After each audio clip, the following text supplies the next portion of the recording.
Oh, we're doing good. Ducks get a W. I just cracked open a medio litro of Mexican Coke, baby. Now I'm doing real good. Cheers. That is one of the best, most refreshing forms of Coca-Cola. The Oh, other yeah. would be just a nice fountain out of the McDonald's soda fountain of Which Coca-Cola. I think I saw out on the table that you're sipping on out there. You got that McDonald's Uber here, bud. I need some kind of something for my throat, and like I had some. And McDonald's will do Soda it. is the answer. Yeah. Well, cold soda, yes, absolutely. Hey, There's that's what The those Sopranos bubbles. taught me. Whenever Yeah. Tony was going through something, Carm would just be like, "Just drink a Coca-Cola, Tony. You'll be fine." Yeah, no. I was like, I don't think that's. You know what? All right, we're just gonna move past that.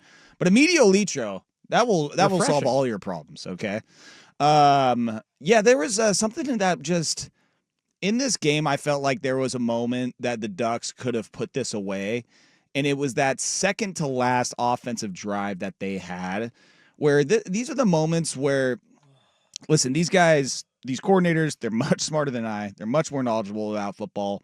I think it's easy for a lot of us to be armchair quarterbacks. But there was a moment in that second to last drive where Oregon they're going, they're driving, they're handing the ball off. Davison's getting yards. Noah Whittington seeming like he can't be stopped. They're getting 7, 8, 10, 15 yards a chunk, it feels like. And then they get to a 3rd and 2 or 3rd and 3. Yeah. And they go empty with Dante Moore and try to have a quarterback keeper off the left-hand side where they don't get it. And not only that, it gets called for a holding. And so then they have to go back 10 yards. And then the play after that, he tries to throw it to Jeremiah McClellan, and it just goes right between his hands, but it wouldn't have mattered. It was offensive lineman downfield. But that was one of those moments where I'm just like, you were moving the ball consistently, handing the ball off to your running backs. That's what got you to this point down here. And at the moment that you need just 2 or 3 yards, you say, hey, the running backs, I know you guys have been working your ass off this entire game. You guys have been our bell cows all night long.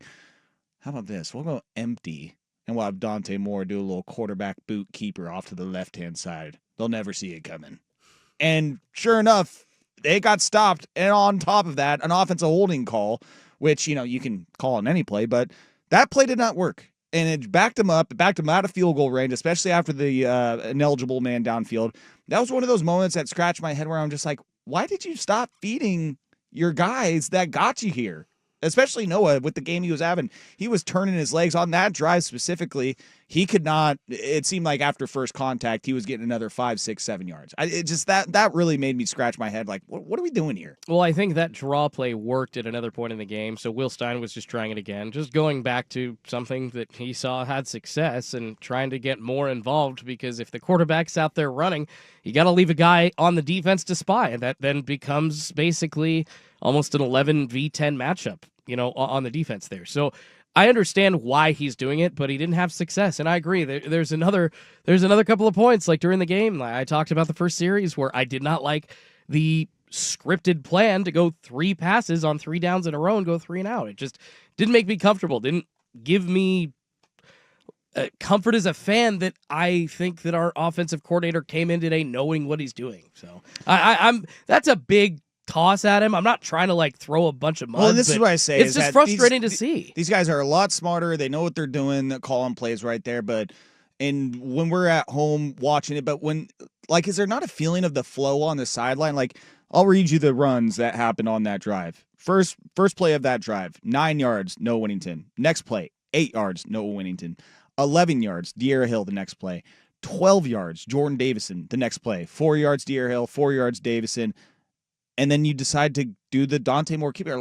Those guys were consistently getting chunks. Every time you gave them the ball, they got at least 4 yards. And you were on a 3rd and 2, decided, no, let's not do that. Let's not give it to the run. That one was just very confusing. And that was a moment in the game where Oregon scores a touchdown. They go up at that point. What would it be? It would have been 22-10. Yeah. Game over. You're then asking an Iowa offense like that to score twice in the final minutes of the game. It's not going to happen. So that was just one. I feel like those are the moments where Duck fans look at Will Stein and it's just like, what are we doing, bud? That is not a moment to go away from your running backs. That is one of the gripes that I have about this game, and it's easier to talk about it now, like I said, with a victory. But again, those are the moments where people just look at it as offensive play calling and kind of scratch their heads and wonder, why do we do the things that we do? Why are we putting ourselves in a tougher position than we need to be? Coaching hasn't given fans confidence in big situations throughout the way, unfortunately, under Dan Lanning's tenure. Like I said, I feel like I'm throwing a bunch of mud. And I don't want to be super negative after a win here, but there are points in big games like this. If Oregon would have lost, their college football playoff hopes are probably done, right? It's just really tough to see a path from here, especially if it's a trenches game like this that Iowa, as we've already talked about, kind of pulled Oregon into rather than the other way around. And at that point, you think, Joe, you were talking about telling your girlfriend the whole game, I think Oregon's going to lose, or turning to her. It wasn't the whole game. It was just that drive specifically. That was the moment when we ended up, I say we, the Ducks, they ended up going for that 3rd and 2, running the quarterback keeper. It gets a holding penalty, knocks him out of field goal, and then they try the pass, ineligible. That's when I was like, we're not going to get points out of this drive now. I was going to get this ball back, somehow drive it the whole field, which they did, and end up winning this game. And it took a great 2-minute drill from the Ducks to able to pull it out. And so I was then able to joke to her that I never had a doubt. No doubt in my mind at all the entire night, right? Iowa had that momentum, though. That was the point in the game where I thought that it could have been a step on the throat moment that the Ducks just didn't seize because of head-scratching play calling at a moment where they just needed to keep it simple and be like, hey, Jordan Davison, you're an absolute monster. We will give you the ball. Fall forward, 3 yards, first down, keep the drive going. I agree. That was the head-scratching moment. And then on the defensive side, at the end of the game there, when you need the team to bow their backs the most, you have 2 passing plays where guys are left wide open. That big play to the tight end that got them a 40-yard gain down the middle. And then I believe it was maybe a 3rd down that Iowa had where the guy was just basically ran a quick little sit route and was wide open and was able to get a first down and able to keep their drive going. And then the fourth down play at the end of the game, they go empty back. And if you watch, they have I believe it was Tuioti running a spy on Gronowski, but they have the 2 other linebackers worried about the receiver. They literally had 7 players worried about the 5 wide receivers. 7 players on 5 wide receivers. You had 3 guys on the defensive line. Tuioti as the 1 linebacker. Math. 5 offensive linemen and Gronowski versus 3 defensive linemen and 1 linebacker. What do you think they're going to do? Yeah. He's going to keep it. He's going to run it. And he walked into the end zone. Another moment where I was like, 4th down. All right, we made it. Holy crap. Just need 1 stop. And then that happened. I'm just like, what did we think was going to happen? It just played right into their hand, man. Those 2 moments that at the end there really had me scratch my head and had me thinking that this is why we're going to lose this game. And then they end up pulling out that 2-minute drive, which really saved the momentum of this game, the momentum of the season. So, I mean, way to clutch up Dante Moore.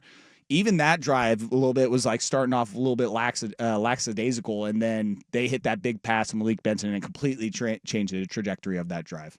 Yeah, it was. Oh man, I think you kind of felt a little bit of turn of the tides at that point, but I was a little more nervous, I think, earlier on than you were, Joe. It just, man, I want to see Oregon put away weird, punt first teams like this. Just frustrating, man. And I don't think we're ever going to see Oregon punt as much as they did today ever again. Hey, that's an Iowa game. For a long time. It is. That is an Iowa game. And a safety as well. The first time in 4 years that Oregon has scored a safety, man. Also, can kickers going up against Oregon stop making 58-yard field goals? Holy ass. Like, he's running out there, and I'm like, oh, my God, they're actually going to attempt this. And then he nails it. I'm like, didn't this cat from Indiana, like 3-4 weeks ago, they run him out, and he nailed like a 59-yarder? Yep.